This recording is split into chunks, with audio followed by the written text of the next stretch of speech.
सभी प्रभु प्रेमियों को मेरा प्यार भरा राधे राधे। युधिष्ठिर के पूछने पर कि अधिक मास की कृष्ण पक्ष की का जो एकादशी है उसका क्या नाम है, उसका क्या महत्व है, पूजन कैसे करना चाहिए, भगवान श्री कृष्ण ने कहा, धर्मराज, अधिक मास की जो कृष्ण पक्ष की एकादशी है वह है परम पुरुषोत्तमी एकादशी है, या उसे कमला एकादशी के नाम से भी जाना जाता है। जो भी मनुष्य इस एकादशी का व्रत करता है उसे अश्वमेध यज्ञ का फल मिलता है। विधि विधान से अगर ये यज्ञ करे तो ऐसा क्या है जो वो प्राप्त नहीं कर सकता। मैं तुम्हें एक कथा सुनाता हूं। कांपिल्य नगरी में एक सुमेधा नाम के ब्राह्मण रहते थे। वो बड़े ही धर्मनिष्ठ थे, बहुत ही धर्मपथगामी थे।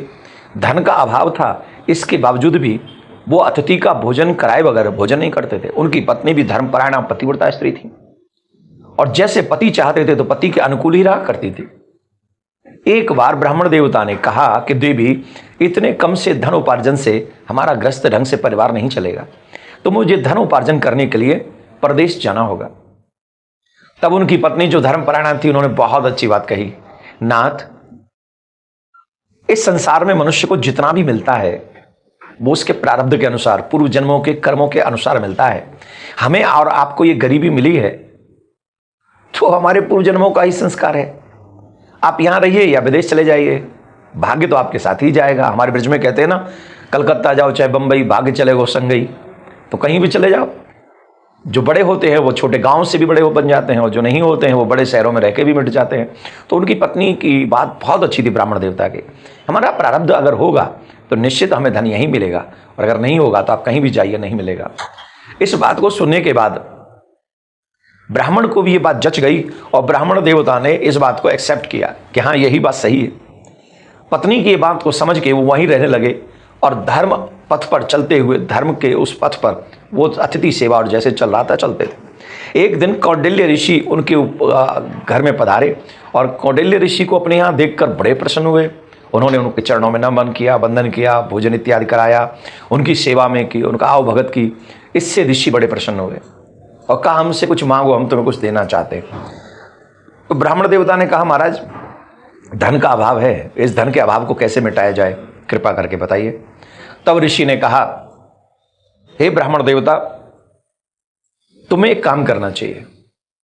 अधिक मास की कृष्ण पक्ष की जो एकादशी आती है, तुम्हें उस एकादशी का, मल मास के कृष्ण पक्ष की आने वाली पुरुषोत्तमी एकादशी का व्रत करना चाहिए। इस एकादशी के व्रत में वो बल है, वो प्रभाव है कि इससे दरिद्रता नष्ट हो जाती है, सुख संपत्ति बढ़ जाती है। इस व्रत को करने से अश्वमेध यज्ञ का फल लगता है। और तो और पुराणों में तो यहां तक वर्णन है कि कुबेर को भी कोषाध्यक्ष होने का जो पद मिला, शंकर भगवान ने कृपा करके किया, वो इसी एकादशी के व्रत के बाद दिया। इतना बड़ा फल है पुराणों में एकादशी का, इस अधिक मास की एकादशी का। तुम ये व्रत करो, तुम्हारा जो दारिद्र है वो नष्ट हो जाएगा। संत की बात पर बिलीव करके, विश्वास करके दोनों पति पत्नी ने, महात्मा ने कहा कि दोनों व्रत रखना, पति पत्नी, और उन दोनों ने वो व्रत किया और उसका बड़ा प्रभाव हुआ। वो इसी लोक में धनवान बने, उसी गांव में रहते हुए धनवान बड़े संपन्न हुए और फिर अंत में शरीर त्याग कर भगवान के धाम के लिए प्रस्थान किया। ये बहुत सुंदर कथा इस एकादशी की है। लेकिन इस एकादशी के व्रत में हमको क्या करना चाहिए? बहुत महत्वपूर्ण एकादशी, पुरुषोत्तम मास की कृष्ण पक्ष की आखिरी एकादशी है, कृष्ण पक्ष की और मल मास की। तो इसमें हमको सुबह प्रातःकाल उठकर स्नान करना चाहिए और स्नान करने के बाद में भगवान के आगे हाथ में जल और पुष्प लेकर संकल्प करना चाहिए कि हम ये व्रत करेंगे। फिर लक्ष्मी नारायण का पूजन करना चाहिए, और लक्ष्मी नारायण का पूजन करके मीन्स राधा कृष्ण का, सीताराम जी का पूजन करके, जो भी आपके इष्ट हों उनका पूजन करके उनकी पूजा करनी चाहिए, उनका सेवन करना चाहिए, उनकी आरती वंदन करना चाहिए, उनको भोग लगाना चाहिए। भोग में तुलसी दल डालना चाहिए, फलाहारी उनको भोग लगाना चाहिए। उससे एक और बड़ी बात है, हो सके तो उस दिन भगवान को जितने ज्यादा से ज्यादा हो सके तुलसी दल अर्पित करें और पीली मिठाई का भोग भगवान को लगाएं। इससे नारायण बड़े जल्दी प्रसन्न होते हैं। फिर रात्रि में जागरण करें, सत्य का पालन करें, ब्रह्मचर्य का पालन करें, पृथ्वी पर शयन करें, बैठें। इन नियमों के साथ जब आप एकादशी का व्रत करेंगे तो आप जो भी चाहेंगे वो आपको प्राप्त होगा और अंत में भगवान के धाम की प्राप्ति होगी। ये इतनी सुंदर एकादशी का, तो इस एकादशी पे हमें जाप करना है, यज्ञ करना है, पूजन करना है, दान करना है।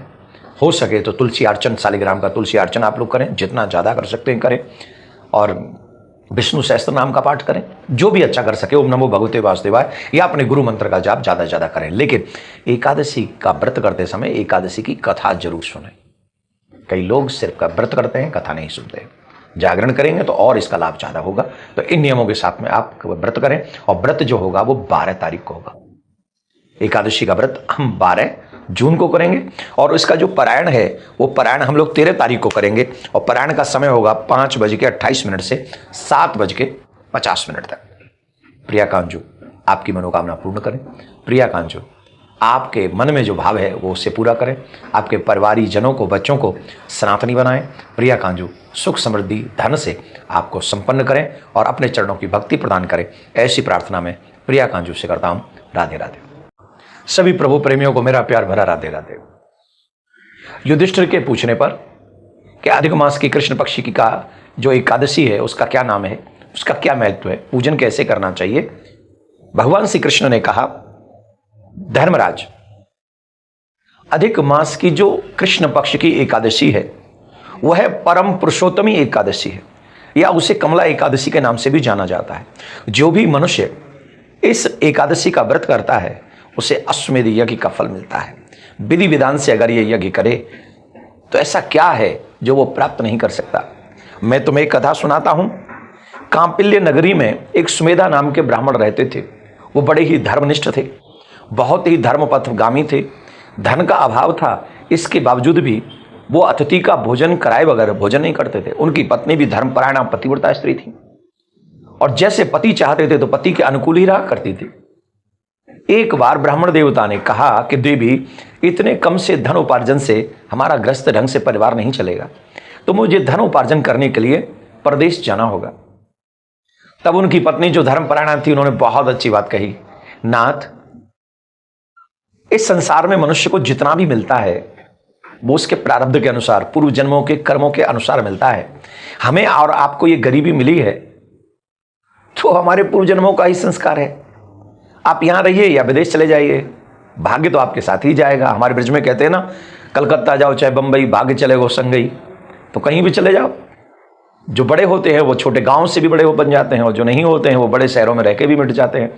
तो उनकी पत्नी की बात बहुत अच्छी थी ब्राह्मण देवता की। हमारा प्रारब्ध अगर होगा तो निश्चित हमें धन यहीं मिलेगा, और अगर नहीं होगा तो आप कहीं भी जाइए, नहीं मिलेगा। इस बात को सुनने के बाद ब्राह्मण को भी ये बात जच गई, और ब्राह्मण देवता ने इस बात को एक्सेप्ट किया कि हाँ यही बात सही है। पत्नी की ये बात को समझ के वो वहीं रहने लगे, और धर्म पथ पर चलते हुए, धर्म के उस पथ पर वो अतिथि सेवा और जैसे चल रहा था चलते थे। एक दिन कौंडिल्य ऋषि उनके घर में पधारे, और कौंडिल्य ऋषि को अपने यहाँ देखकर बड़े प्रसन्न हुए। उन्होंने उनके चरणों में नमन किया, वंदन किया, भोजन इत्यादि कराया, उनकी सेवा में की, उनका आव भगत की। इससे ऋषि बड़े प्रसन्न हुए और कहा, हमसे कुछ मांगो, हम तुम्हें कुछ देना चाहते हैं। तो ब्राह्मण देवता ने कहा, महाराज, धन का अभाव है, इस धन के अभाव को कैसे मिटाया जाए, कृपा करके बताइए। तब ऋषि ने कहा, हे ब्राह्मण देवता, तुम्हें एक काम करना चाहिए। अधिक मास की कृष्ण पक्ष की जो एकादशी आती है, तुम्हें उस एकादशी का, मल मास के कृष्ण पक्ष की आने वाली पुरुषोत्तमी एकादशी का व्रत करना चाहिए। इस एकादशी के व्रत में वो बल है, वो प्रभाव है कि इससे दरिद्रता नष्ट हो जाती है, सुख संपत्ति बढ़ जाती है। इस व्रत को करने से अश्वमेध यज्ञ का फल लगता है। और तो और पुराणों में तो यहां तक वर्णन है कि कुबेर को भी कोषाध्यक्ष होने का जो पद मिला, शंकर भगवान ने कृपा करके किया, वो इसी एकादशी के व्रत के बाद दिया। इतना बड़ा फल है पुराणों में एकादशी का, इस अधिक मास की एकादशी का। तुम ये व्रत करो, तुम्हारा जो दारिद्र्य है वो नष्ट हो जाएगा। संत की बात पर बिलीव करके, विश्वास करके दोनों पति पत्नी ने, महात्मा ने कहा कि दोनों व्रत रखना, पति पत्नी, और उन दोनों ने वो व्रत किया और उसका बड़ा प्रभाव हुआ। वो इसी लोक में धनवान बने, उसी गांव में रहते हुए धनवान बड़े संपन्न हुए, और फिर अंत में शरीर त्याग कर भगवान के धाम के लिए प्रस्थान किया। ये बहुत सुंदर कथा इस एकादशी की है। लेकिन इस एकादशी के व्रत में हमको क्या करना चाहिए? बहुत महत्वपूर्ण एकादशी पुरुषोत्तम मास की कृष्ण पक्ष की आखिरी एकादशी है कृष्ण पक्ष की और मलमास की। तो इसमें हमको सुबह प्रातःकाल उठकर स्नान करना चाहिए और स्नान करने के बाद में भगवान के आगे हाथ में जल और पुष्प लेकर संकल्प करना चाहिए कि हम ये व्रत करेंगे। फिर लक्ष्मी नारायण का पूजन करना चाहिए और लक्ष्मी नारायण का पूजन करके मीन्स राधा कृष्ण का, सीताराम जी का पूजन करके, जो भी आपके इष्ट हों उनका पूजन करके उनकी पूजा करनी चाहिए, उनका सेवन करना चाहिए, उनकी आरती वंदन करना चाहिए, उनको भोग लगाना चाहिए। भोग में तुलसी दल डालना चाहिए, फलाहारी उनको भोग लगाना चाहिए उससे। एक और बड़ी बात है, हो सके तो उस दिन भगवान को जितने ज़्यादा से ज़्यादा हो सके तुलसी दल अर्पित करें और पीली मिठाई का भोग भगवान को लगाएं। इससे नारायण बड़े जल्दी प्रसन्न होते हैं। फिर रात्रि में जागरण करें, सत्य का पालन करें, ब्रह्मचर्य का पालन करें, पृथ्वी पर शयन करें, बैठें। इन नियमों के साथ जब आप एकादशी का व्रत करेंगे तो आप जो भी चाहेंगे वो आपको प्राप्त होगा और अंत में भगवान के धाम की प्राप्ति होगी। ये इतनी सुंदर एकादशी का। तो इस एकादशी पे हमें जाप करना है, यज्ञ करना है, पूजन करना है, दान करना है। हो सके तो तुलसी अर्चन, शालिग्राम का तुलसी अर्चन आप लोग करें, जितना ज़्यादा कर सकते हैं करें। और विष्णु सहस्त्र नाम का पाठ करें, जो भी अच्छा कर सके। ओम नमो भगवते वासुदेवाय या अपने गुरु मंत्र का जाप ज़्यादा से ज़्यादा करें। लेकिन एकादशी का व्रत करते समय एकादशी की कथा जरूर सुनें। कई लोग सिर्फ का व्रत करते हैं, कथा नहीं सुनते। जागरण करेंगे तो और इसका लाभ ज़्यादा होगा। तो इन नियमों के साथ में आप व्रत करें और व्रत जो होगा वो 12 तारीख को होगा। एकादशी का व्रत हम 12 जून को करेंगे और इसका जो पारायण है वो पारायण हम लोग 13 तारीख को करेंगे और पारायण का समय होगा 5:28 से 7:50 तक। प्रिया कांजू आपकी मनोकामना पूर्ण करें। प्रिया कांजू आपके मन में जो भाव है वो उससे पूरा करें। आपके परिवारी जनों को, बच्चों को सनातनी बनाएं। प्रिया कांजू सुख समृद्धि धन से आपको संपन्न करें और अपने चरणों की भक्ति प्रदान करें। ऐसी प्रार्थना में प्रिया कांजू से करता हूँ। राधे राधे।